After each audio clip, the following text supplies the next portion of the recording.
panahon para sa buong maghapon at sa mga susunod pang mga araw. Sa kasalukuyan, patuloy yung ating monitoring sa low pressure area sa may silangan ng Visayas, huling namataan sa may layong 860 kilometers sa may silangan ng Eastern Visayas. At itong low pressure area na ito, nananatiling mababa yung tsansa na maging isang bagyo at possible na sumama dito sa may trough ng bagyo sa labas ng ating Philippine Area of Responsibility. Update naman para sa bagyo sa labas ng PAR, si Bagyong Bolaven or Super Typhoon Bolaven ay huling namataan sa may layong 2,190 kilometers sa may silangan ng extreme northern Luzon. At sa mga susunod na mga oras, magre-recurve na ito papunta sa may southern Japan Sea at sa mga susunod na mga oras, ay magkakaroon nga ng interaction itong low pressure area sa loob ng PAR na hihilahin unti-unti itong si Super Typhoon Bolaven papalayo ng ating kalupaan.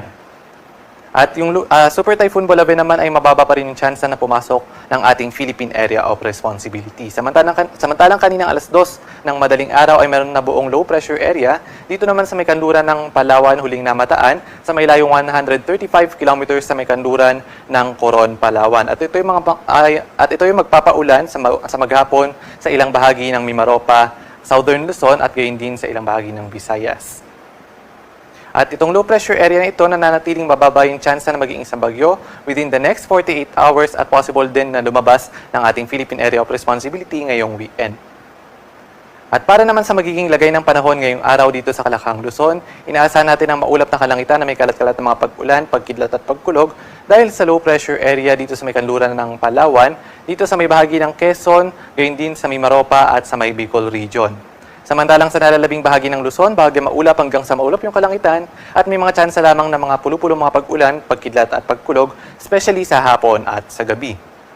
Agwat ng temperatura sa Lawag at Tuguegarao nasa 25 to 33 degrees Celsius, sa Baguio City ay 17 to 24, sa Metro Manila 24 to 32, dito naman sa may Tagaytay 22 to 30, at sa may Legazpi 25 to 32, at dito naman sa may bahagi ng Puerto Princesa at Calayan Islands nasa 24 to 31 degrees Celsius. At para naman sa magiging lagay ng panahon sa Kalakang Visayas at Mindanao sa buong maghapon, inaasahan nga natin yung mga maulap na kalangitan na may kalat-kalat na mga pag-ulan sa may northern and eastern Samar. Samantalang sa nalalabing bahagi ng Visayas at Mindanao, possible pa rin yung mga isolated rain showers and thunderstorms, especially sa hapon at sa gabi. Agwat ng temperatura sa Iloilo, Metro Cebu, Tacloban at sa may Cagayan de Oro ay nasa 25 to 32 degrees Celsius. Sa Metro Davao, 25 to 33 at dito naman sa may Zamboanga City, nasa 25 to 34 degrees Celsius.